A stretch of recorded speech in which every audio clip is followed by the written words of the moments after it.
Hello বন্ধুরা, চলে এলাম আজকে আরেকটা ছোট্ট মিনি ব্লগ নিয়ে। এখন আমরা বসে রয়েছে আমাদের শ্যামনগরে এক চাউমিনের দোকানে। এখান থেকে আমরা নিয়ে নেব চাউমিন। কী কারণে নিচ্ছি সেটা তোমাদেরকে পরেই বলবো। তো এখান থেকে সুন্দর করে 2 প্যাকেট চিকেন দিয়ে ডিম দিয়ে চাউমিন নিয়ে বেরিয়ে পড়লাম, আর তার সাথে সাথে চলে গেলাম কেকের দোকানে, ব্রাঞ্চে ঢুকে গেলাম। আর ঢোকার পর এখানে অনেক বড় বড় কেক দেখার পরে ছোট কেকের দিকে গেলাম, ছোট কেকই নিলাম। আর খুঁজছিলাম 5 টাকার অরুণ আইসক্রিম, বাট পাইনি।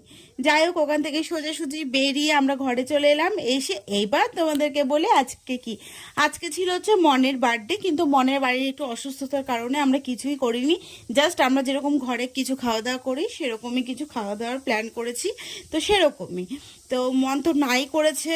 আর আমরা ভাবলাম যে একটা দিনই আসে এই জন্মদিনটা বছরে, জানি এটা মানে বছর একবারই আসে জন্মদিন, তার জন্যই আমরা ভাবলাম এইটুখানি তো ওকে দেওয়াই যায় না, ওরও আমাদের জন্মদিনে করে, তার জন্যই। আর ওর জন্য একটা টুপিও এনেছি। দেখো, ওর মুখ দেখে বুঝতে পারছো যে ওর একদম মন ভালো নেই, তবুও আমরা একটু হাসানোর চেষ্টা করব।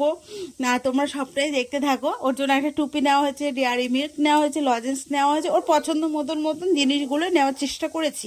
আর চাউমিনটা এতটাই টেস্টি ছিল কি বলবো তোমাদেরকে। যাই হোক, ও দেখো বসে পড়েছে, আর ও কিন্তু মোমবাতিটাও ফু দেয়নি। আর মোমবাতিটা আমরা কি করেছি, চাউমিনের ভেতরে দিয়ে দিয়েছি, মানে চাউমিনের মধ্যে কেকের জায়গায় চাউমিন, তার জন্য সেভাবেই দিয়েছি। তো ও বেশ ভালো লেগেছে, ওর আমাদেরও ভালো লেগেছে। যদি তোমাদের ভালো লাগে তাহলে কিন্তু ছোট্ট করে একটা লাইক করে দিতে হবে, শেয়ার করে দিতে, কমেন্ট করে দিতে হবে। তো চলো বন্ধুরা, টাটা, বাই বাই।